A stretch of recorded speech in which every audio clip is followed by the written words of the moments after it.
Dikatakan di sana, malaikat Tuhan berkata, "Jangan takut sebab sesungguhnya aku memberitakan kepadamu kesukaan besar." Kalimat pertama yang diucapkan malaikat pada saat itu adalah, "Jangan takut." Di sepanjang perjanjian lama, pernyataan Allah kepada manusia adalah sesuatu yang sangat menakutkan. Mulai dari kejatuhan Adam di Taman Eden, mulai dari saat itu ketakutan manusia kepada Tuhan Allah karena dosa-dosanya, boleh kita lihat di sepanjang perjanjian lama sampai kepada kalimat ini, firman Tuhan katakan, "Jangan takut." Nah, saudara-saudara terkasih, Adam jatuh ke dalam dosa pada pertama kali, dia langsung takut kepada Tuhan Allah. Ketika Tuhan berjalan di Taman Eden, hal pertama yang dilakukan adalah bersembunyi dari hadapan Tuhan. Kenapa dia bersembunyi? Karena dia tahu dia sudah berdosa, dia sudah melanggar perintah Tuhan. Dan kemudian dia takut kepada Tuhan Allah. Takut karena apa? Takut dia akan binasa. Saudara-saudara terkasih. Kemudian di dalam peristiwa-peristiwa yang lain, kita bisa melihat ketika Allah berbicara kepada bangsa Israel di Gunung Sinai. Bangsa Israel sangat takut ketika menghadap Tuhan di Gunung Sinai ketika waktu Tuhan Allah berbicara kepada mereka tentang Taurat yang akan mereka laksanakan. Saudara-saudara terkasih. Keluaran 20 ayat 20. Musa berkata kepada mereka, "Jangan takut sebab Allah datang untuk mengujimu supaya kamu sekalian tetap menghormati Dia sehingga kamu tidak berbuat dosa." Jadi ketakutan ini sengaja dinampakkan oleh Tuhan, kemurkaan ini. Tuhan Allah yang begitu murka sengaja dinampakkan Tuhan Allah supaya apa? Supaya manusia-manusia yang berdosa itu tahu betul bahwa mereka sudah jatuh ke dalam dosa dan harusnya dimurkai, harusnya dihukum oleh Tuhan Allah, dan harusnya mereka takut kepada sang penghukum tersebut. Ini yang mau Tuhan tunjukkan. Sehingga Musa berkata, Allah datang untuk mengujimu supaya kamu sekalian tetap menghormati Dia. Saudara-saudara sekalian. Jadi ketakutan kemurkaan yang ditunjukkan oleh Tuhan Allah kepada seluruh bangsa Israel dengan tujuan supaya bangsa itu takut kepada Tuhan. Dengan demikian mereka menghormati Tuhan. Jadi di sini ada sebuah tolak belakang yang ditunjukkan oleh berita Injil dan hukum Taurat. Di hukum Taurat Tuhan menunjukkan dirinya yang murka supaya bangsa itu takut untuk menghormati Tuhan. Tetapi di dalam perjanjian baru, malaikat itu memberikan sebuah statement, "Jangan takut sebab kesukaan besar." Nah, malaikat Tuhan menunjukkan Allah dengan sebuah kalimat kesukaan besar datang bagimu hari ini. Sehingga dengan sukacita yang kita rasakan dari Tuhan Allah, itu menjadi tolak belakang kita, tolak ukur kita untuk bersyukur kepada Tuhan dan menghormati Tuhan dan memuji Tuhan Allah sepanjang hidup kita. Ini yang mau disampaikan oleh malaikat-malaikat Tuhan di dalam perjanjian baru. Saya harap saudara boleh mengerti akan hal ini. Di dalam perjanjian lama, upacara-upacara hukum dirancang untuk mengilhami rasa takut. Sehingga ketakutan akan Tuhan menjadi dasar mereka untuk melakukan hukum-hukum itu. Di sepanjang perjanjian lama seluruh, upacara-upacara yang dilakukan selalu dibarengi oleh darah. Kenapa? Karena ada mayat, harus ada mayat yang harus dibunuh, harus ada mayat yang harus berkorban. Ini sebuah lambang kematian. Saudara-saudara terkasih, mestinya manusia-manusia harus takut karena dosa-dosa. Ada banyak korban-korban yang harus mati, dibunuh di hadapan Tuhan Allah.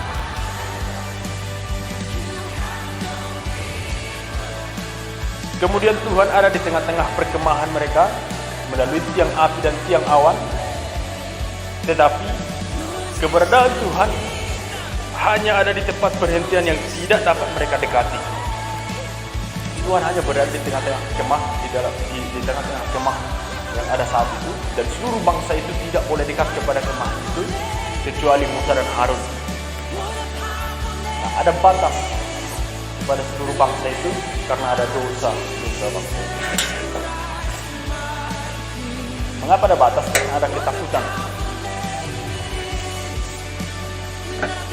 Tetapi dasarnya adalah dosa kita. Tetapi apa yang mau disampaikan oleh malaikat Tuhan ini, jangan takut, hari ini telah lahir bagimu seorang juru selamat. Saudara-saudara, apa hubungan Yesus Kristus dengan ketakutan kita? Ini menjadi dasarnya pada hari ini. Kita harus mengerti dengan jelas. Dasarnya adalah karena Yesus akan meminum cawan ketakutan kita tanpa ada sisa. Ini yang mau diberitakan oleh malaikat itu kepada seluruh bangsa itu dan kepada saudara-saudara pagi hari ini. Jangan takut, sebab juru selamat telah lahir bagimu di dunia hari ini, kata malaikat. Kenapa? Karena juru selamat itu akan meminum semua cawan ketakutan kita tanpa ada sisa.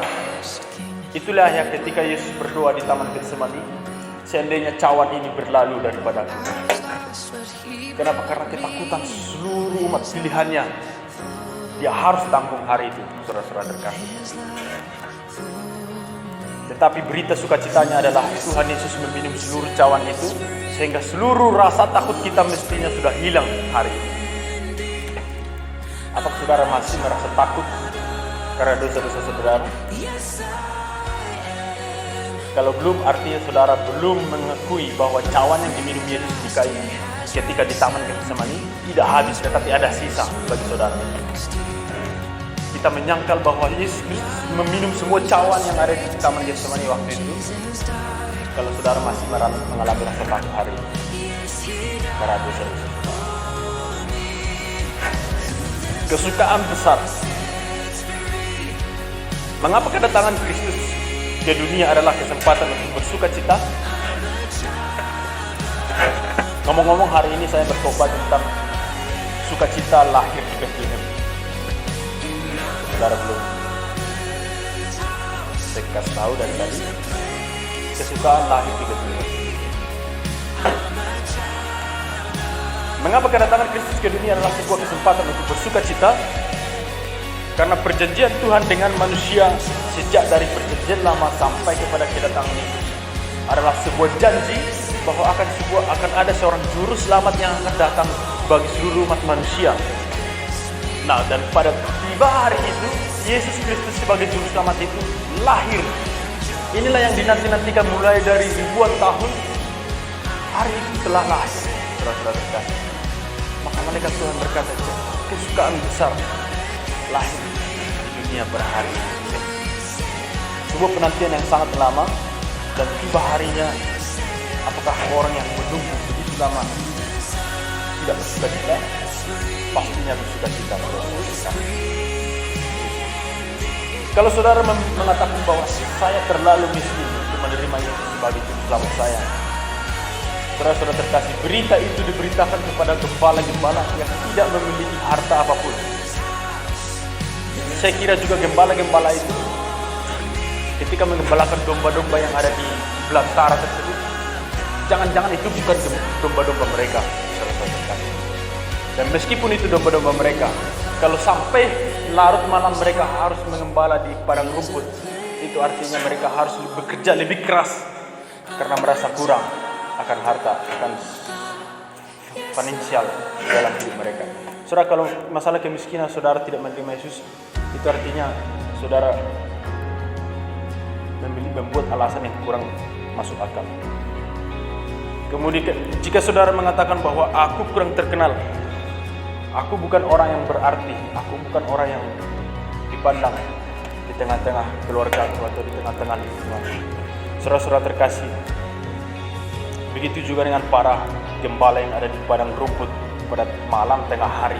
Siapa yang mengenal mereka di padang rumput tersebut? Siapa yang mengenal mereka di belantara tersebut? Tetapi malaikat Tuhan khusus datang kepada mereka yang tidak dikenal orang itu, memberitakan kesukaan besar datang bagi mereka.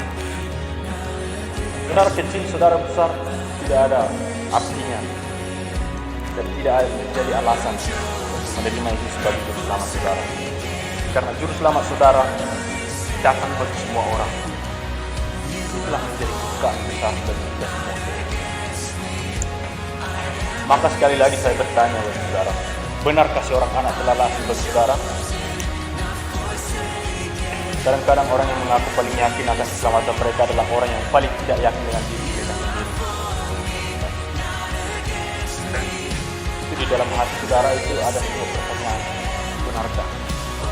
Karena selama ini kita masih sering kali jatuh dalam dosa. Selama ini kita masih belum sungguh-sungguh kepada Tuhan Allah.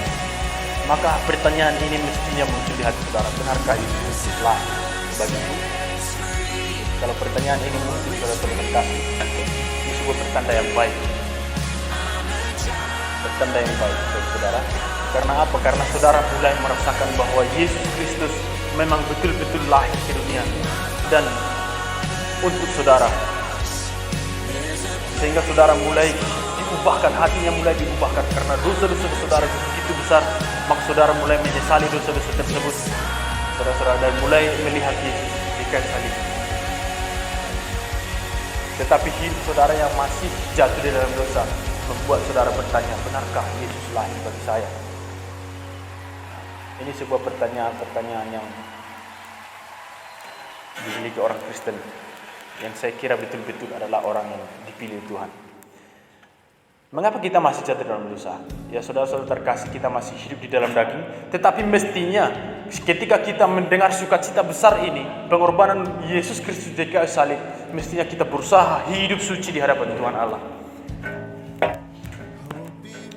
Maka pagi ini saya mau mengatakan bagi saudara-saudara, pastikan bahwa Yesus benar-benar lahir bagi saudara. Karena kesukaan besar itu hanya bagi mereka yang sungguh-sungguh menerima Yesus sebagai juru selamat. Berita sukacita pagi ini hanya bagi mereka yang sungguh-sungguh menerima Yesus sebagai juru selamat saudara. Saudara, masuk teologi, saya berulang kali mengatakan masuk sekolah teologi itu bukan jaminan bagi saudara untuk masuk surga. Masuk teologi itu bukan jaminan bagi saudara untuk hidup lebih baik, saudara-saudara terkasih. Karena dimanapun saudara berada, kalau belum menerima Yesus sebagai juru selamat saudara, tidak ada artinya. Karena Yesus Kristus yang mengubah hati saudara dari dalam. Kalau saudara mau berbuat baik, kalau saudara mau hidup kudus karena pengaruh orang lain, itu tidak ada artinya saudara-saudara terkasih.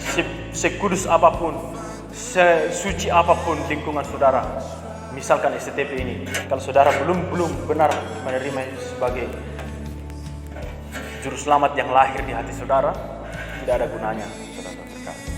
Tapi mesti ada Yesus Kristus di hati saudara, lahir.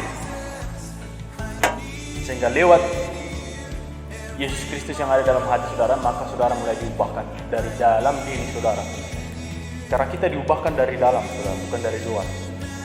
Jadi Roh Kudus bekerja dalam hati kita, di dalam diri kita, sehingga kita menunjukkan buah-buahnya itu di dalam perbuatan kita, di luar diri kita. Artinya perbuatan-perbuatan kita di hadapan Tuhan. Saudara-saudara terkasih, sudahkah hari ini lahir bagi saudara seorang juru selamat? Kalau sudah, maka berita sukacita ini adalah untuk saudara. Amin. Kita berdoa.